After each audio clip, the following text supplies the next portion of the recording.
उमा, क्या हुआ? गजानन का अन्नप्राशन प्रारंभ होने के पूर्व ही तुमने उसे रोक दिया। स्वामी, 56 भोग व्यंजनों से सज्जित है ये थाल, किंतु इसे देखकर पूर्णता का आभास नहीं हो रहा है मुझे। कुछ तो अवश्य अभी भी शेष है। मैं कुछ नहीं बोलूंगी, किंतु शेष है? अब क्या शेष है पुत्री? अब तो बस गजानन का अन्नप्राशन ही शेष है। कुछ शेष नहीं माँ मेरे उदर में, बस मेरे द्वारा इन स्वादिष्ट व्यंजनों का भोग लगाना ही शेष है। विलंब के लिए मैं क्षमा प्रार्थी हूँ, किंतु जो उचित है उसी का होना अनिवार्य है। मेरे पुत्र के अन्नप्राशन का प्रथम आहार ये 56 व्यंजन नहीं, कुछ और हो। कुछ और होगा? क्योंकि जो विशेष है अभी वही शेष है।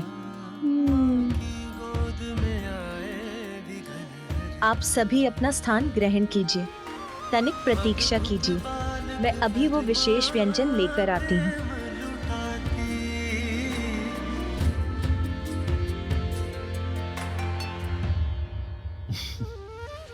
पुत्र गजानन, प्रतीक्षा तो तुम्हें भी करनी होगी, और प्रतीक्षा का फल सदैव मीठा होता है। तुम्हारी माता तुम्हारे लिए कुछ विशेष व्यंजन लाने गई। हाँ मामा जी, कठिन तो है, किंतु मैं प्रतीक्षा कर लूंगा। सुना भैया, माँ मेरे लिए कुछ विशेष लेकर आ रही है।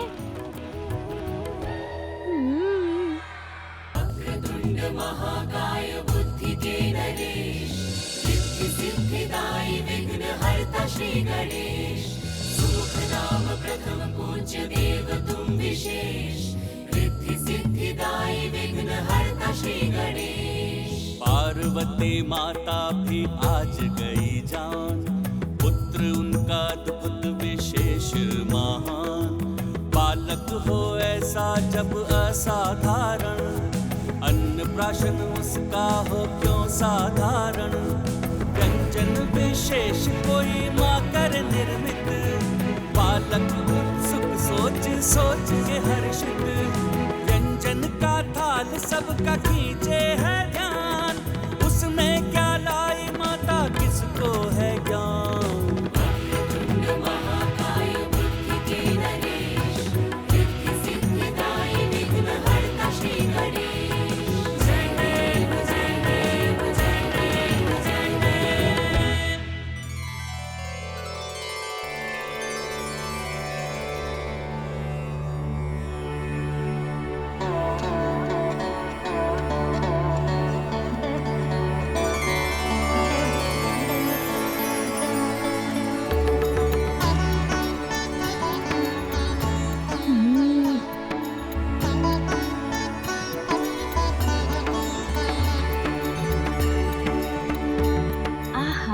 कितना सुंदर है ये, अवश्य बहुत स्वादिष्ट भी होगा।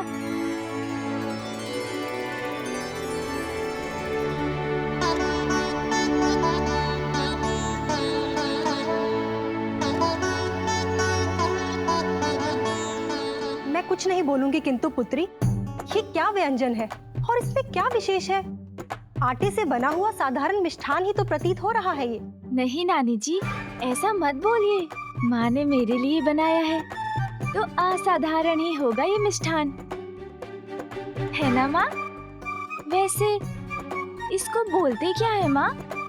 मोदक। मोदक?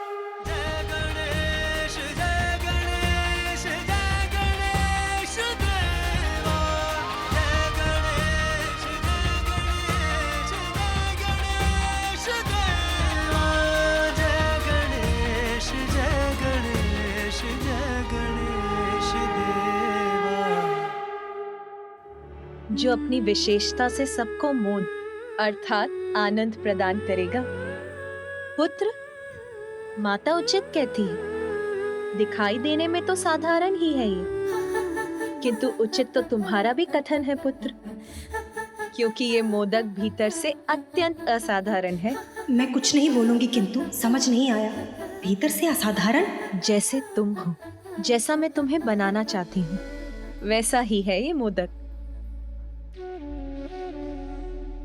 आप मुझे मोदक जैसा बनाना चाहती हैं माँ, किंतु उसे खाए बिना, उसके स्वाद को जाने बिना मैं उसके समान कैसे बन सकता हूँ?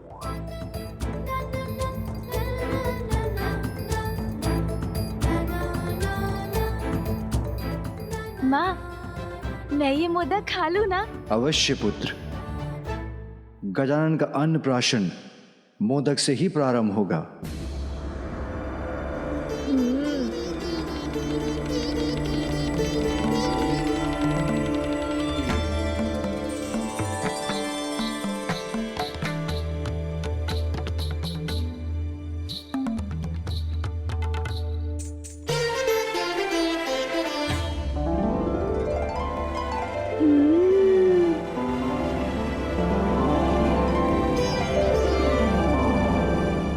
आहा, सत्य कहा था माँ आपने। जितना भीतर जाओ इसका असाधारण स्वाद तो बढ़ता ही जाता है। इतनी मिठास, ऐसा स्वाद छिपा है इसके भीतर जिसका अनुमान इसे देखकर नहीं लगाया जा सकता। हाँ पुत्र, जैसे मोदक को देखकर कोई नहीं जान सकता कि उसमें कितनी मिठास है, वैसे ही हम सबके भीतर परमात्मा रूपी सुंदर सत्य का वास है। किंतु मोह माया में लिप्त होने के कारण हम उसकी सुंदरता उनको नहीं जान पाते। उनका परिचय तो मोह माया त्याग कर ही प्राप्त होता है, समझे? हाँ माँ। माँ, आप गजानन की नानी हैं, इसीलिए अब आप गजानन को मोदक खिलाइए।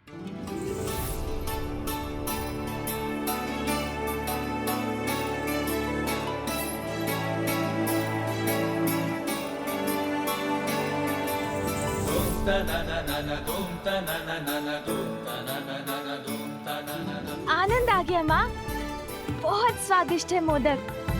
किंतु माँ, ये मोह माया क्या होता है जिसे त्यागना इतना आवश्यक है? हाँ माँ, और इस मोह माया से छुटकारा पाने का उपाय भी बताइए ना। हाँ पुत्र, आत्मा परमात्मा का ही तो अंश है। अच्छे कर्म से ही परमात्मा को पाया जा सकता है। यही तो जीवन का परम उद्देश्य है। किंतु सांसारिक सुखों की लालसा, निज स्वार्थ और इच्छाओं के माया जाल से भ्रमित होकर सभी जीव उन परमात्मा को ही भुला बैठे हैं। तो फिर इस परम उद्देश्य को प्राप्त करने के लिए हमें क्या करना चाहिए माँ? पुत्र, सत्य की साधना, माया को भेदने वालों की समस्त शक्तियाँ और कुंडलिनियाँ जागृत हो उठती हैं और उन्हें अपने भीतर बसी परमात्मा की शक्ति और उनकी सुंदरता से परिचय कराती हैं। वैसे ही पुत्र, जैसे मोदक के भीतर का स्वाद लेने पर ही इसकी वास्तविक मिठास का आनंद प्राप्त होता है,